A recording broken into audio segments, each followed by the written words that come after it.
Hi, everyone. Welcome. Thanks for joining our webinar today. My name is Jessica Scramali, and I'm a Senior Director of Product Marketing at Eightfold.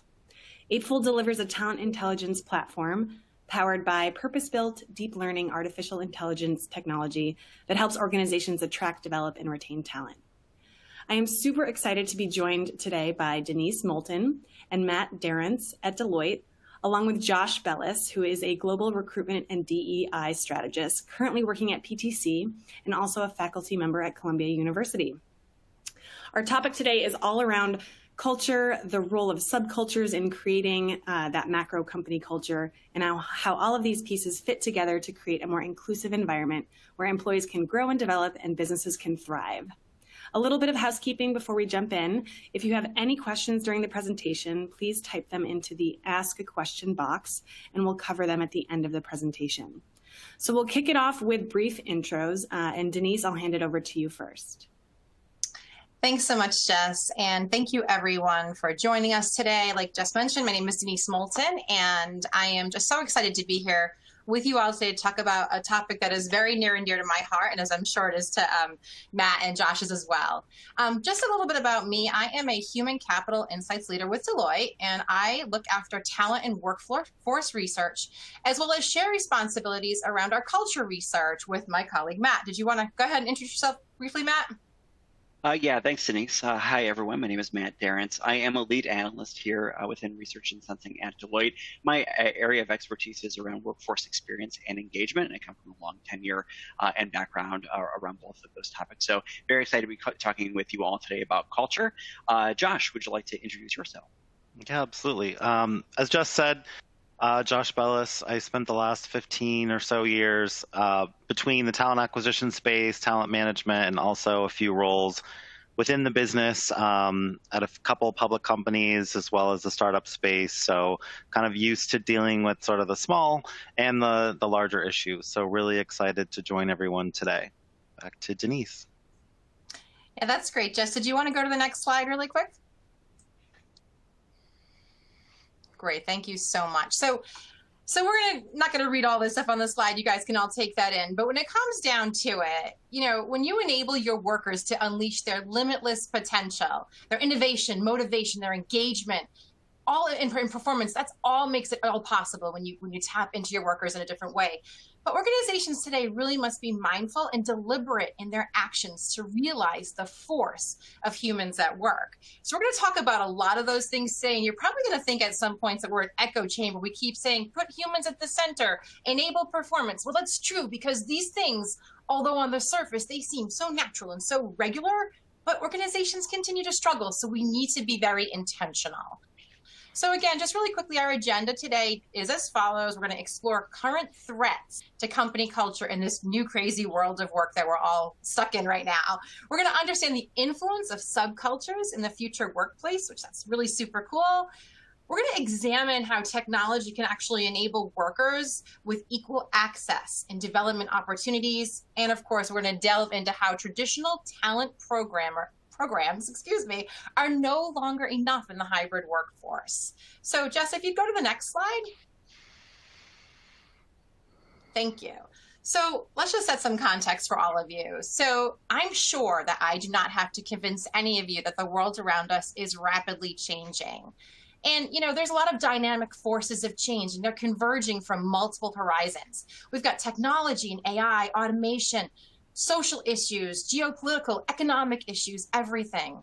And many, if not all of these disruptions are probably coming at you all at the same time. And maybe it's something that you're already trying to tackle.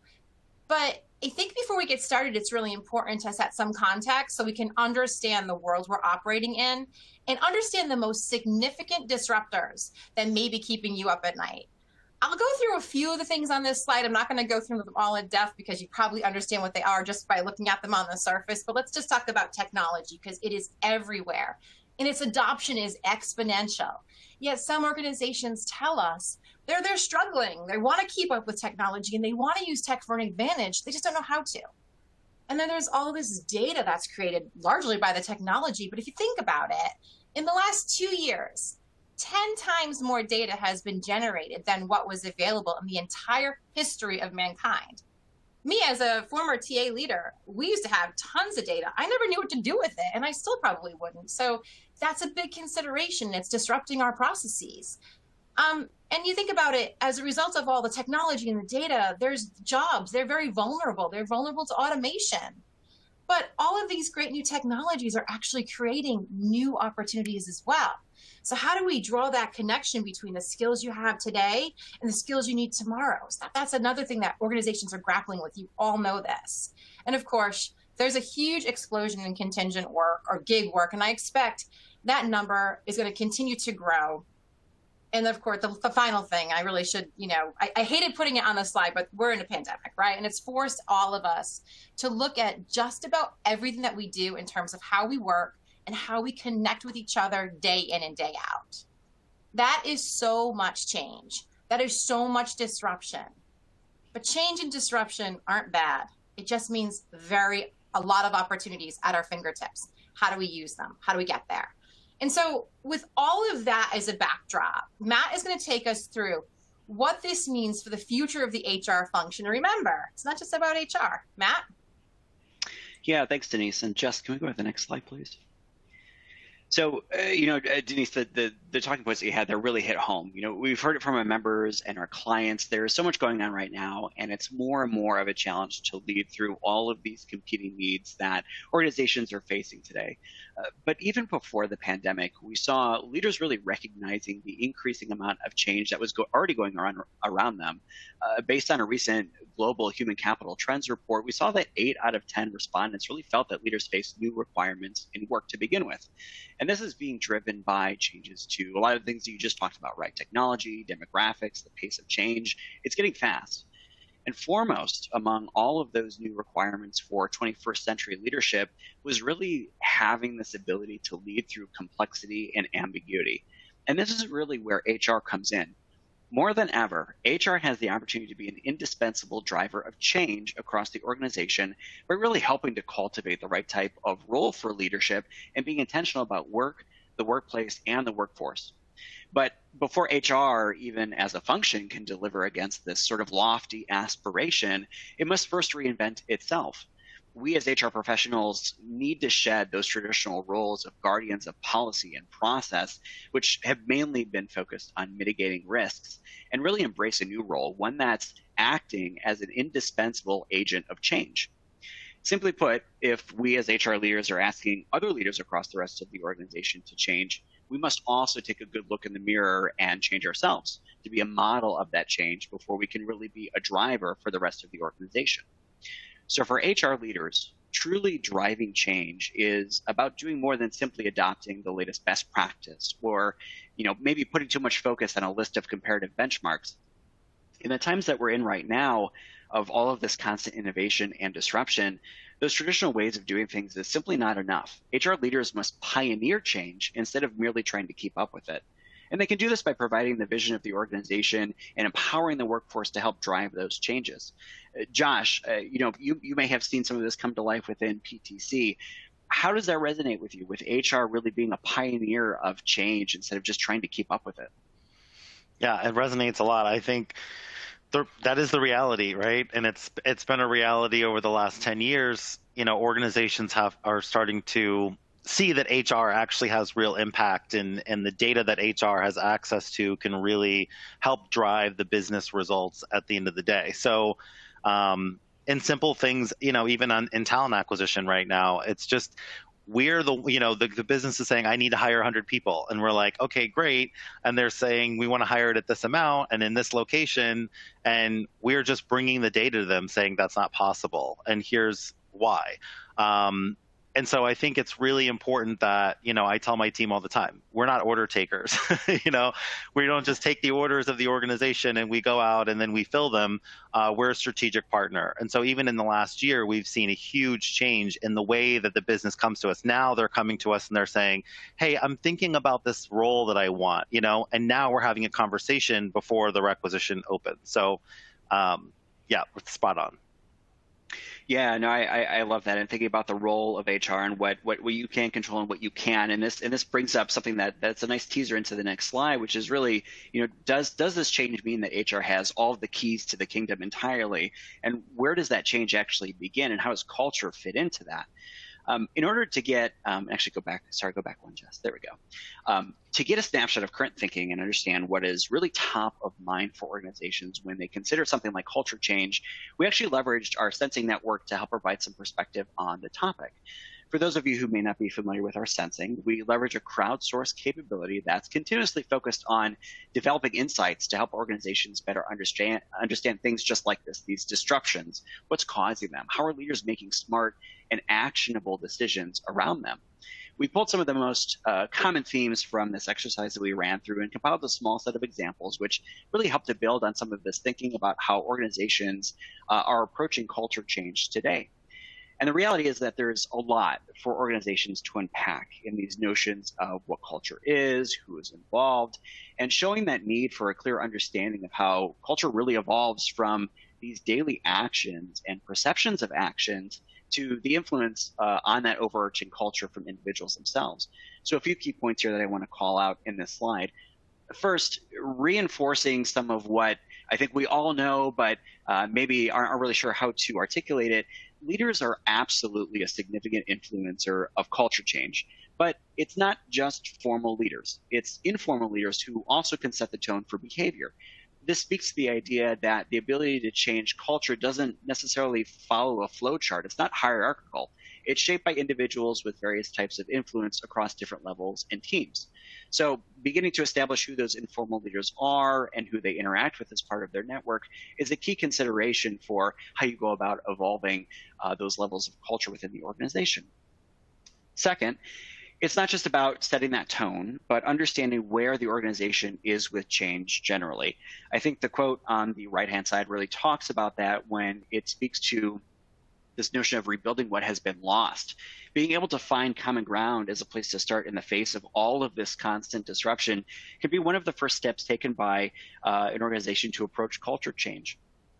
And to that point, culture change doesn't necessarily require this grand wholesale approach. It's about identifying those elements that have been not only the cornerstones of culture in the past, but also some of that good that's come from the disruption as well, while also working to unlearn maybe even some of those bad behaviors that have found their way into the organization's culture. So what is good, what is bad, and using those as a map for future intentions around culture and that culture strategy to build towards the future.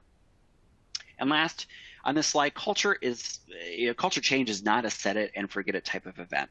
Change continues to happen all around us, and it appears not only in those big overarching strategies, but also in the smallest of steps and actions in the behaviors of individuals. So organizations will increasingly embed new solutions that really focus on culture change through a worker's day-to-day activities to shape culture. The outcome of that being that those collective behaviors will then reinforce the intended shared norms and assumptions of the organization. Now, all of this is really just scratching the surface of culture change, but elements like leaders, both formal and informal, having that ability to retain positive cultural attributes over bad ones, and these factors which influence individual behaviors really play a role in that ultimate shaping of the broader culture. And this sets the tone for culture change across the entire organization. It's that foundation which really shapes and informs the ways that work gets done and that broader workforce experience that backs it. But we know from our high-impact workforce experience research that this individual perspective of work is unique for everyone. So what happens when one group of individuals starts to interpret this common cultural language a little bit differently based on maybe where they are in their geography or a business unit that they sit in or the department that they're in or even their team? Think about what that might mean for all of these individuals kind of creating their own little norms and values on a day-to-day basis. What happens when those common behaviors begin to diverge from that expected path of the overarching culture? In reality, these differences and nuances to the ways of working are really boiled down to a word that doesn't get a lot of love these days, and that's subculture. But let's take a moment to better understand what subcultures mean for an organization and how they can begin to approach this. So if we go to the next slide. Really quickly, Matt, I love where you're going with this. And if we actually go back to that last slide for one quick second, what I really heard was a common theme around embedding a lot of this change, kind of at a micro level. There's like a bottoms up element. There's, this mindset of it's really the sum of all these small elements and sum of all the parts versus, not just a sweeping overarching vision top down. It's really kind of bottoms up and top down, which makes a ton of sense. But Josh, I feel like you have a lot of experience here, especially when we think about culture change along the DEI dimension. So not sure if you have a story you want to share at this point. Yeah, I would just say, this is completely true. And I think, of course, it's always helpful when the leadership is on board and they're saying, we want this to happen. But that alone also won't do anything. Just because the leaders say we want to have a culture like X, Y, and Z, that's 15 people out of thousands. But what I have seen really is organizations that have kind of moved their employee resource groups or ERGs more into business resource groups. And those, and I know I don't want to, overstep. I know Matt's about to go into subcultures, but that's where an employee, it could be an entry-level employee, could be in one of these groups and contributing to solving big things for the organization. And that's where I've seen even the geographical areas come together because they're all in one of these, business resource groups, which are really driving a lot of the changes that need to happen across the organization. And that can happen with or without the leadership support, frankly.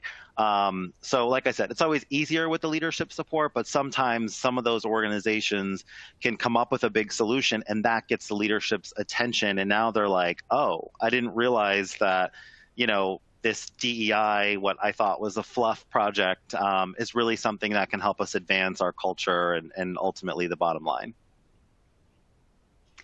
That is an excellent example, Josh, and a really nice lead into talking about subcultures. So, if you think about talking about something as nuanced or intangible as organizational culture, that's already hard enough, right? And it becomes more difficult when you start to put that into the perspective of how this impacts individuals. And although most companies like to talk about their cultures as being consistent, that's not really the case because the broader organizational culture doesn't necessarily account for a lot of the differences in things like you were just talking about, right? What those tasks and expertise and professions look like within the company, not to mention a myriad of demographic differences that all roll up into different views across the organization. And this is where subcultures come into play, right? So what do we know about subcultures? How are they formed? And what do they really tell us about the organization? So first, where do they come from?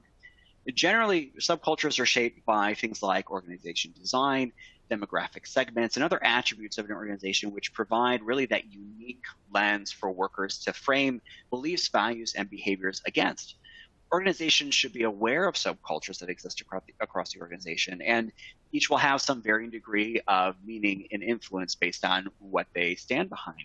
The types of values or interests which help subcultures form come from multiple sources, such as those overarching foundational cultural elements of the organization, but also from local leaders or teammates, and even external influences from outside of the organization. But regardless of that formation and where that comes from, the subcultures are generally denoted by this unique set of characteristics which help to differentiate associated beliefs, values, and behaviors from that overarching culture. So, okay, subcultures can emerge for many reasons, but are they always bad? Are subcultures a bad influence? That word sort of already carries a negative connotation to it. Is that necessarily true?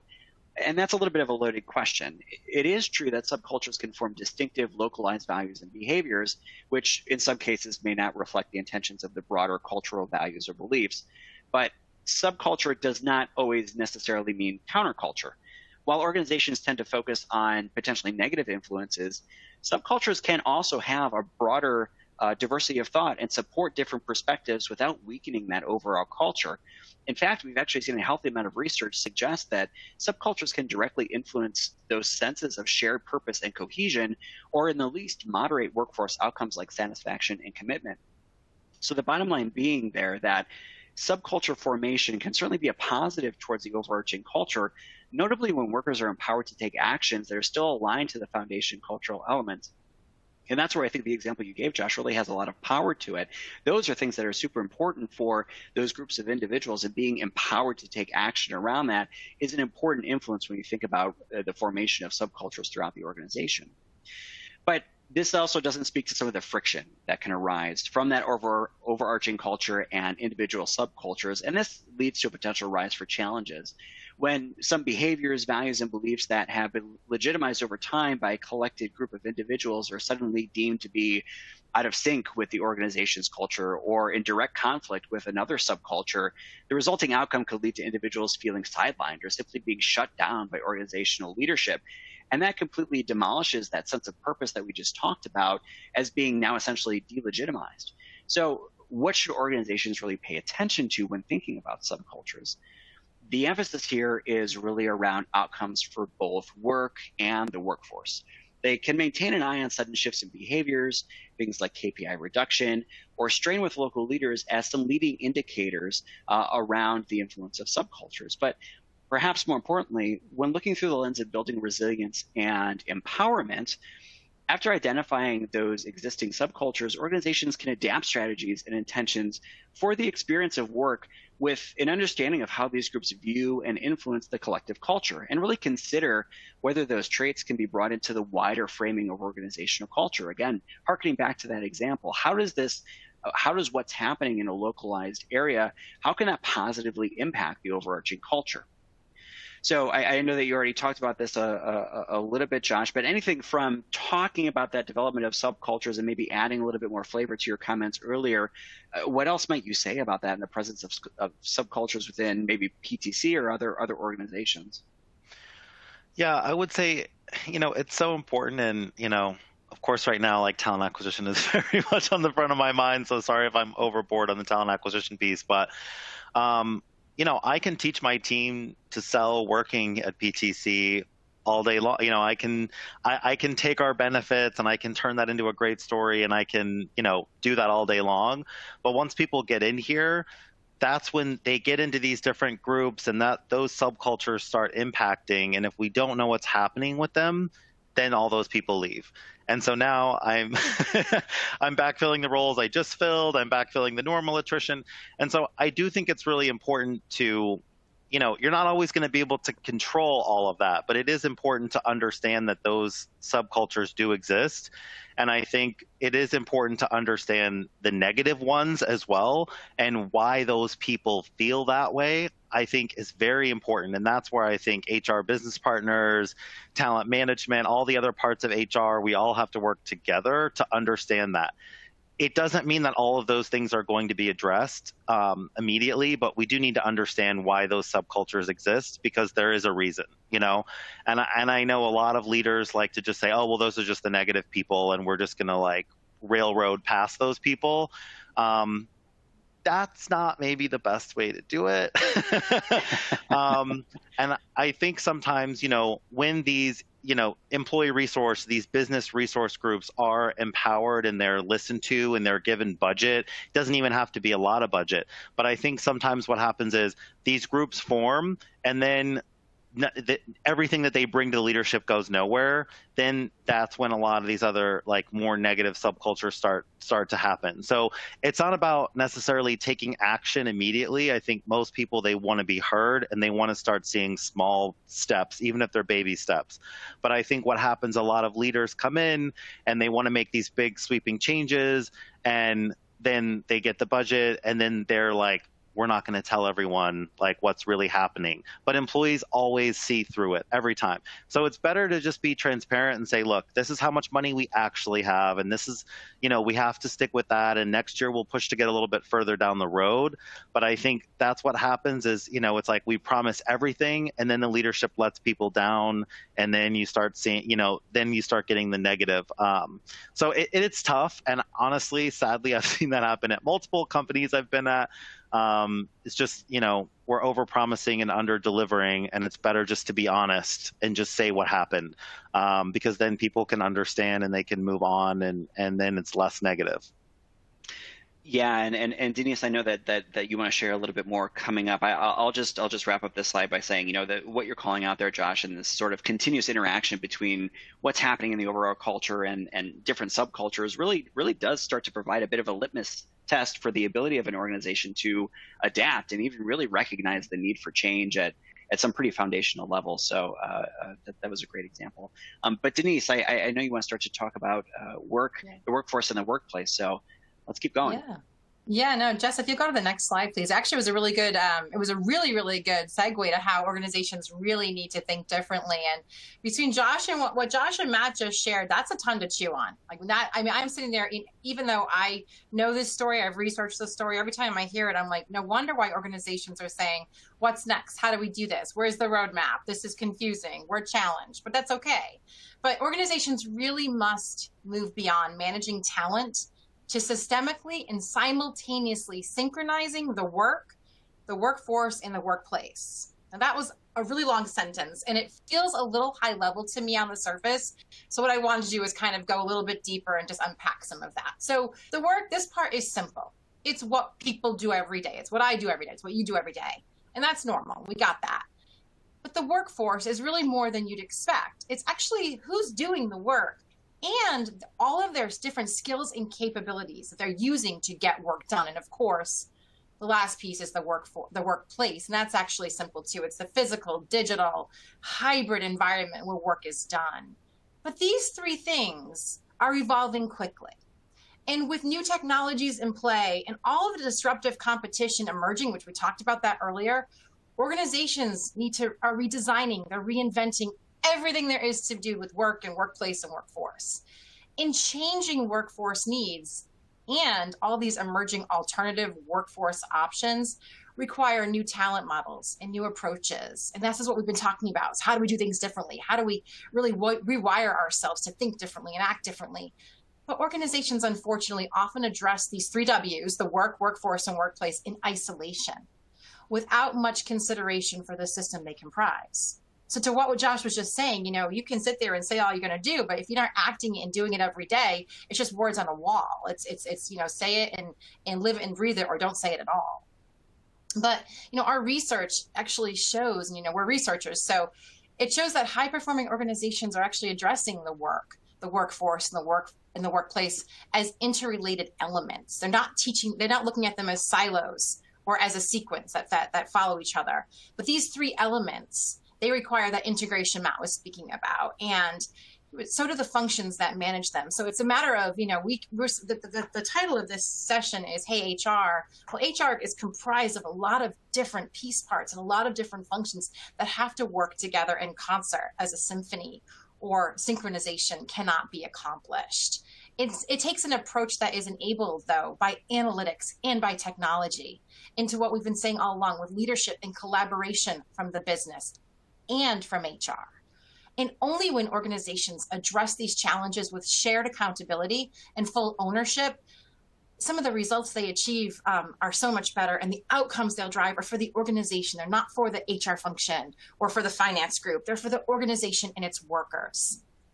And this path forward, right? This path forward of reimagination cannot be focused only on HR or on the workforce. It must include the work and the workplace as equal stakeholders. And all business functions, like I mentioned, must weigh in and be accountable. So the way, when we cleverly name this session today, Hey HR, it's not all about you. HR has a huge part of it, but it's a much bigger equation. So let's go to the next slide, and let's talk about this a little bit more. There we go. So, I was just mentioning, people, let's just pivot a little teeny bit, but people often connect the future of work with things like robots and cognitive computing and artificial intelligence, right? That's what you think about. But while technology is absolutely an important facet for this future, it's really important to remember that the future of work is human. And it can be looked at across 4 separate quadrants: the cultural norms and practices, the virtual space, physical space, and the actual place.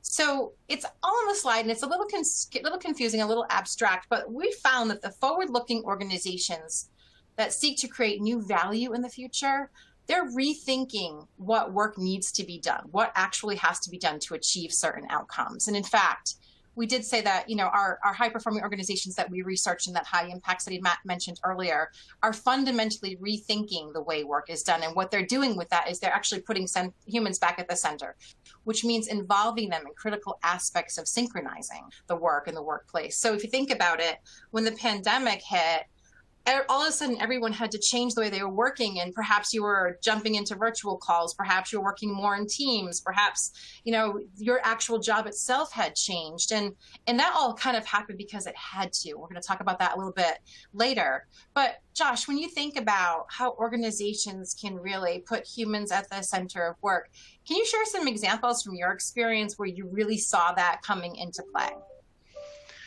Yeah, and I think really, for a lot of people who have been in HR a long time, this is a big change. And I think the way I love to talk about it is really with this concept of high tech and high touch, right? We have to become high tech. We don't have a choice. And it is better. It is better because it's collecting the data that can help us make the decisions, that can help us be competitive in the market that we're in. But we also have to be high touch, and that's a very human thing. Like in the recruiting space or, in a lot of, but, it's very common for people to say, okay, well, for the exec search function, we need to be white glove. And I'm like, well, why can't I be white glove with all my candidates for my interns? Like why can't they all get this amazing experience? And I think, that's the hard part, is where do we figure out how to put this technology in as sort of the foundation for everything, but still insert the humans in the places where we need to continue being human.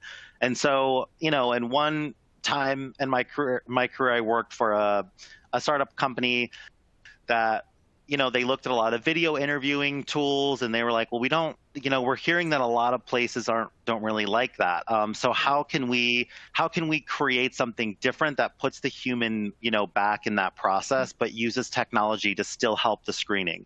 And so, what they were doing is they were basically taking the baseline qualifications, and when candidates would apply, it would screen out people that didn't have the right graduation year. They didn't have something that was very tangible that would disqualify them for the role. But then the system would automatically schedule them for an interview with a human. And so then every single part of the process was automated except for that actual conversation and assessment.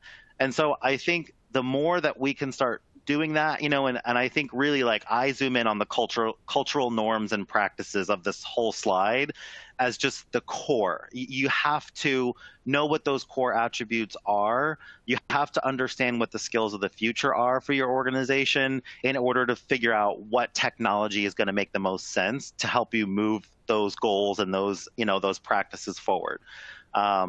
Happy to add more, but me, I can go on all day. So. No, I mean, that was a really good call out, and it's interesting because and I hate to pick on TA, but that was the bulk of my career. But when you think about, a lot of times when we started automating all of these things, we started bringing more and more technology into talent acquisition. We started losing not just the human touch, because a couple of years ago we weren't talking about the human so much. We started losing the experience, and the more things got automated, the quicker and the easier it was for TA to do its job. But if you're sacrificing engagement and experience along the way, it's just not worth it. And that's the balance. How are we making sure that we're still creating those enduring and exciting experiences? And we're doing that regardless of space, regardless of anything, but we keep the thing that matters the most to all of that is that human touch, that connection, that ability. Even right now, we're having a live organic conversation. This isn't scripted. We're doing that because we want to be humans. We want to talk about stuff that we're really passionate about. So yeah, I think there's a ton of examples, and this stuff is really important. And the more Matt and I, we talk to talent and leaders all the time, and they get it. But when you start thinking about your HR practices and your programs, it's easy to go into sort of like that go mode. I'm going to get it done. I'm going to get it done. Get it done, but slow it down and think about your people first. That's my biggest, that's my advice. But if we go to the next slide, we'll keep going. Unless, Jess, you have something to add No, there. I was just going to chime in and say what's interesting is like the dichotomy here between like putting the humans at the center and the human touch, but also what we talked about earlier around like the proliferation of data and the need to like take that data and do something with it. And so I'd be curious if either of you or any of you three have a perspective on like with all of this data, how do we actually do more with it to free up time to make space for more of those human elements? And like, where do you start? Because the data, it's just everywhere. It's sprawling. Yeah. No, and I always say we need to use technology to free up human capacity to do higher value things, like think about humans, like think about interactions and engagement and experience and building relationship. You can't ask a computer to build a relationship, but you can ask a computer to give Josh more time so he can go call people versus just churning and burning. So that's the way I look at that. Matt, Josh?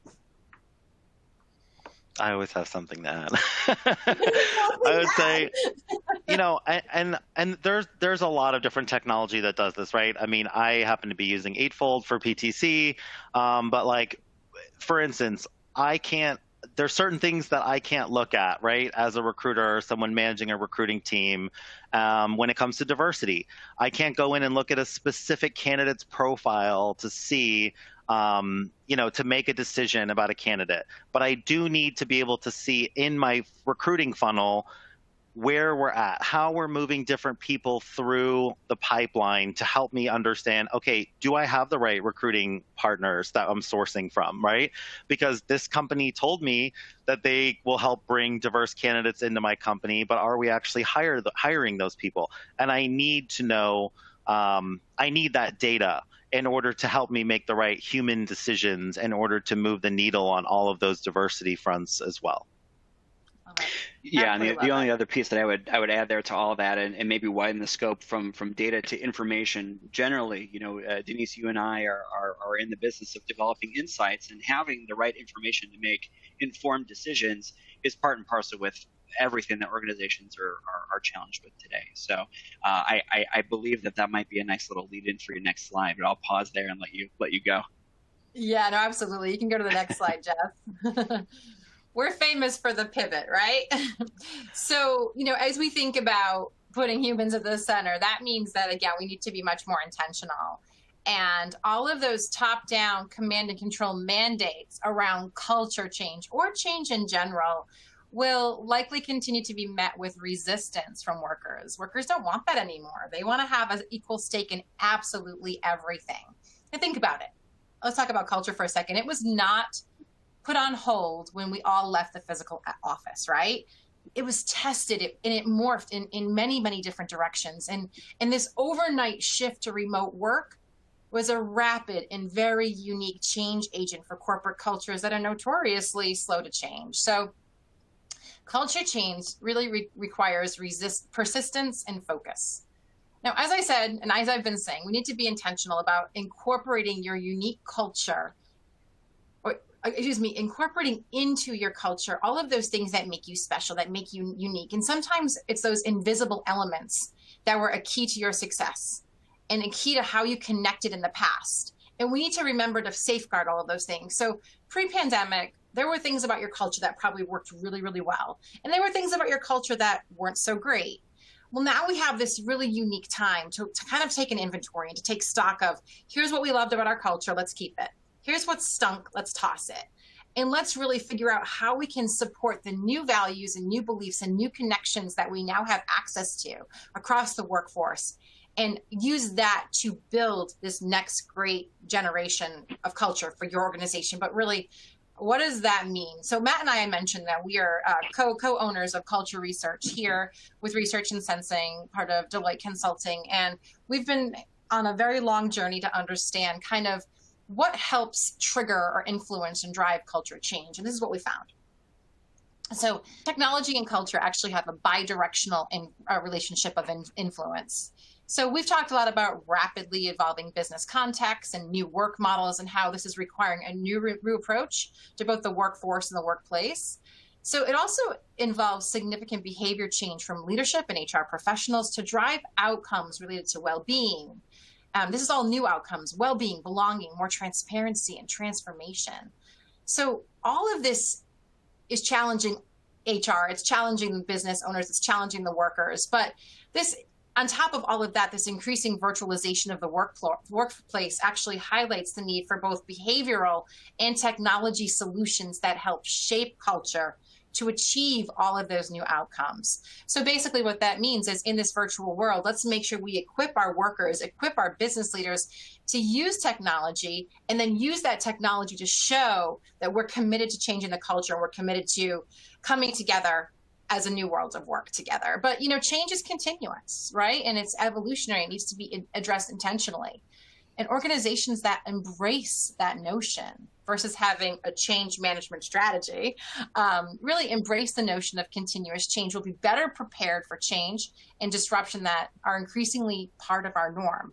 How many times have someone said to you lately, the only thing that's constant is change? Well, it's always been that way, but it's not something we can control or even plan for. But if we're really agile and resilient, we can survive in our best and in our worst of times. And this will strengthen our culture and our preparedness for the what comes next. This gets a little deep, so stay with me. So now, Matt, I think, talked a little bit about teams in his subculture slides, but teams and leaders influence and validate learned behavior. So we've done a lot of research on the presence of teams in the organization and how most of work is being done by teams. So if you think about that, culture sensing and regeneration at the team level has become a foundation for managing the organization around change in this very dynamic environment that we're living in. By allowing teams access to the proper tools and technology that I just mentioned to set some of their own rules, set their own parameters, figure out how they work together, it really allows the organization to create a space for more experimentation, more co-creation, and tons more innovation. And that helps to further shape and refine the culture in the flow of work. So all of these new project teams that have popped up, and we see that through talent marketplaces, which we'll talk about in a few minutes. Imagine that all of these little mini subcultures that we asked for and these teams that we mobilize are actually contributing to culture change in a positive way. I'll continue really quickly, but performance is focused on the achievement of outcomes within ethical boundaries. What does that mean? So organizations are really getting better at delivering outcomes and honoring their commitment to becoming a social enterprise. And organizations that understand how to balance profit-making and purpose are now more resilient, and they are cultivating more agile cultures. So what does that mean? Yes, we all want to make money as an organization, but we have to do good for society. We have to do good for our workers, and we have to care. And that's really at the core of what HR should be. We all know that. We all know the world has gone there, but HR's got to look after that. The business has to look after that and protect it, and workers have a role there too. And then finally, DEI translates mission statement into mission critical. Organizations are strengthening their commitment to DEI, not because it feels like the right thing to do. Josh just spoke about this, but because there is a widespread understanding that DEI is a must-have. And in Deloitte's 2020 resilience report, we found that there was a strong connection between organizational agility and the presence of an inclusive culture and a diverse workforce. I think that's awesome. So, Josh, when you look at these influences, how difficult is it for organizations to really rally around change, particularly when you're thinking about these large initiatives, whether it be DEI or culture change or something else entirely? Yeah, I think it's really hard. I don't think people should go into it being like, oh, this is, we just buy a new tool and we put it in place. I think, look, right now, PTC is undergoing a complete overhaul of change across even the business, and moving to SaaS as a traditionally on-premise technology company. That's a huge change. And then on top of that, HR is turning everything on its head. And so I'm literally in the middle of it. And I think it's tough. And a lot of people don't, they don't want to be part of that because, even though, like you said, change is always happening, maybe there are smaller changes you're not realizing. But I do think that it is really on that sort of center one with the teams and leaders influence and validate learned behavior. You've got to have the right leaders and influencers in place in order to make that change successful. And I have seen, unfortunately, in many places that I've been, that hasn't been the top priority. So, you're always going to have some of those influencers hanging around, but the leaders also have to be responsible for their behaviors, and managers also have to have behaviors for managing. And it shouldn't be, and this is what's happened almost everywhere I've been, which is, okay, well, this person's been here the longest and they're the best individual contributor in this department, and the leader of the department left, so now they're the manager. There's a job of being a manager that also needs to be done. And I think what I've seen most of the time is when that type of thing has happened and managers aren't held accountable for those behaviors, that's when all the rest of this crumbles down. You can't hit the DEI goals because people see it as fluff and it's not tied to the bonus. And so, well, why should I care so much about that when I have other things tied to my bonus? I think it's really interesting because I've never heard anyone talk about how technology and culture have a bidirectional relationship of influence, but it's absolutely true. And it's something like, look at internal mobility, for example, something massively important. And PTC, I don't know if I should tell everybody, but, I'm sure we've had a lot of people leave the organization simply because they didn't know that we had another opportunity.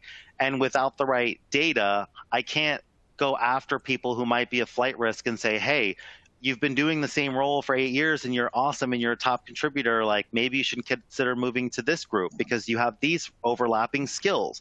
But if we don't know what the skills are that we have and the skills that we need, there's no way that I can actually bring that bullet point to life. And so you've got to know that you have it, and then you've got to have the leadership, and you've got to know who your influencers are in order to use them to help you move all of this forward. Yeah, and I think that's really kind of sometimes when you hear us say we need to use tech for good, it's not like get shiny new technology because you really want to look cool in the marketplace. It's because technology can enable performance in ways that humans maybe can't. And it's not about replacing, it's about augmenting. It's about making us better to focus on things that matter, like making sure you know about that high performer because that individual has access to the right technology, maybe to make sure that they're known, versus you having to sift through back office networks and chats to figure out who those ones are that need to perform. I think that was awesome. And you just validated our study, so thank you.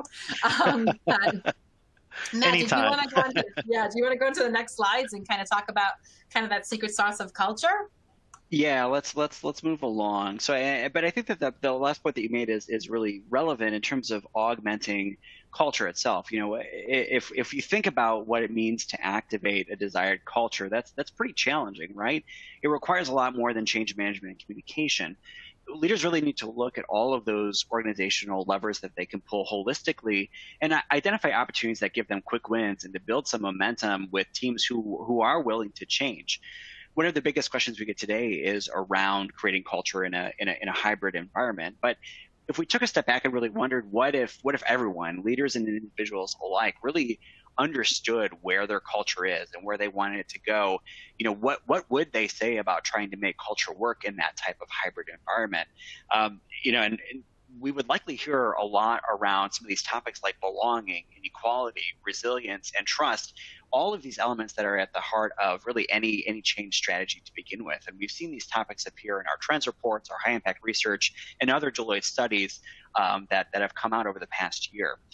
Really understanding how the work that you do and how that contributes to the overall success of the organization to create that belonging is magnified in a way when you aren't physically stepping into some of those all hands meetings with the entire local office to celebrate success.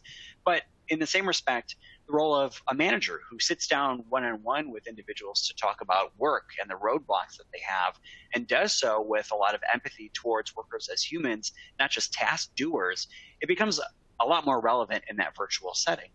The same can be said for creating equal opportunities. We talk about this in some of our research that came out about 6 to 7 months ago on some of the silver linings that actually came from the pandemic. And in a virtual setting, it sort of equalized some access for individuals in many ways, rather than dealing with some of the local office politics you might get from, who's sitting in that fancy corner office. many of us were pretty much relegated to the same thumbnail size square on a screen, and the tools needed to access work and people to get work done in that collaborative virtual manner went from sort of the nice to haves to the need to haves overnight. And finally, Deloitte released this resiliency report that captures insights from over 2,200 C-level executives and senior public sector leaders.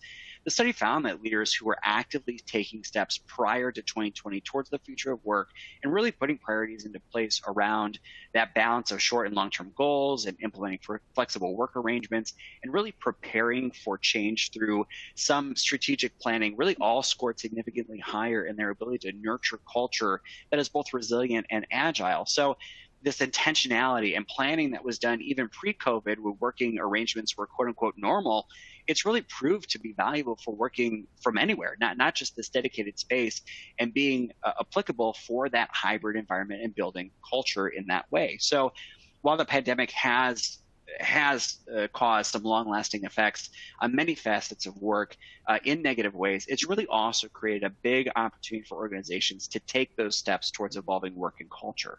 Now, as organizations take those steps to shape and change culture, there are some underlying ingredients that really do remain central to the formation and this foundational base, which does set the tone for turning intention into successful actions. And on the next slide, you'll see that some of these terms that appear here are not revolutionary in any way, but they're critical to establishing ways of working and really grounding what performance means for individuals within any organization. So let's break these down a little bit and talk about how they relate to work itself. The first of these are beliefs. These are the underlying assumptions that individuals know to be true about an organization. They're these mantras that organizations use to drive how people and processes operate on a day-to-day basis. And I'm sure you've all have heard some of these before within your own organization, but it's things like everyone should have a say, or we can do anything we put our minds to. These are sort of the formed conclusions about how things work, and they really frame what performance means for an organization.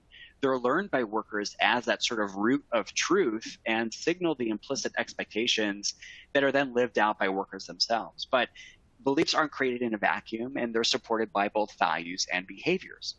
Values being those formal statements of what an organization stands for, those principles and intentions of what culture should be like. An organization's values create sort of that scaffolding for behaviors and beliefs to then rise from. These core principles are just that. They're the core North Stars that convey the purpose and mission of an organization and its individuals. So if beliefs are sort of the what that defines a culture, values are the corresponding why. And third on that list are behaviors. These are the in real life version of values. It's what people actually do on a day-to-day basis. The behavioral element is one which continues to surface in a lot of the conversations that I have with clients in terms of, what can leaders do? How do leaders reinforce change? What actions can we take to shape how things get done around here? For culture change and really working generally, those questions themselves reinforce the inherent importance of action in change. Change doesn't come from words on a wall or regurgitating assumptions of how an organization should operate. It comes from the actions of individuals themselves, which either reinforces those beliefs and values, or it can detract from them. And this is where that secret sauce comes into play. Right now, in this moment, leaders are exploring how to evolve their culture according to today's context. They're seeking a path forward to keep that secret sauce that really made their organization successful in the past. But it's not just the past. It's the past, the present, and the future. It's that balanced pursuit of retaining these critical beliefs, values, and behaviors that are core to that culture, but really also understanding what worked in the past and what didn't, and acknowledging that there's new ways of working that have really been necessitated by elements like virtual work, for example. By taking these into consideration, the intentions for culture and the way that it evolves becomes a lot clearer in its reflection of those changing needs of the workforce, the work itself, and where work is actually done. And this is where that alignment between culture and business strategy comes into play. These foundational elements really shine a light on what change can actually mean for the organization. And speaking of that light, on the next slide, with those foundational pieces in mind, this past 20 or so months have really put a spotlight on the fact that considerations around culture really can't be cast aside. Culture is not about a singular HR process or a kitschy tagline in a branding campaign. We've all, again, seen those quotes from on culture from CEOs and other leaders that give that metaphor or anecdote of what culture is, whether it's the glue that holds us all together or the ocean that we all collectively sail on.